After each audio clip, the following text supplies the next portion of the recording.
ഇന്നത്തെ കാലത്ത് ഏറ്റവും ട്രെൻഡിങ് ആയിട്ടുള്ള ഒരു കോഴ്സാണ് BCAയുടെ കൂടെ പഠിക്കാൻ പറ്റുന്ന BCA പ്ലസ് ആർട്ടിഫിഷ്യൽ ഇന്റലിജൻസ് എന്ന് പറയുന്നത്. പല കുട്ടികൾക്കും എന്താണ് ആർട്ടിഫിഷ്യൽ ഇന്റലിജൻസ് എന്ന് അറിയത്തില്ല. പക്ഷേ AI ടെക്നോളജിയാണ് ഇനി വരുന്ന ട്രെൻഡ് എന്നും AI ടെക്നോളജിയാണ് ഈ ലോകം എന്നും പറഞ്ഞിട്ടാണ് എല്ലാവരും ഈ കോഴ്സ് ചൂസ് ചെയ്യുന്നത്. സോ ഈ ഒരു കോഴ്സ് സെലക്ട് ചെയ്യുന്ന കുട്ടികൾ മസ്റ്റ് ആയിട്ടും ആർട്ടിഫിഷ്യൽ ഇന്റലിജൻസ് എന്താണെന്ന് മനസ്സിലാക്കിയിരിക്കണം. ആർട്ടിഫിഷ്യൽ ഇന്റലിജൻസ് ഇതിനെ നമുക്ക് രണ്ടായിട്ട് തിരിക്കാം.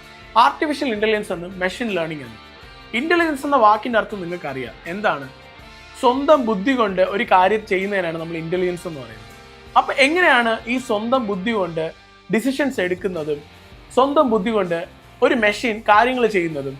ഹ്യൂമൻസ് ചെയ്യുന്നതിനാണ് ഇന്റലിജൻസ് എന്ന് പറയുന്നത്. പക്ഷേ അതൊരു മെഷീൻ ചെയ്യുമ്പോഴാണ് അതിന് ആർട്ടിഫിഷ്യൽ ഇന്റലിജൻസ് എന്ന് പറയുന്നത്.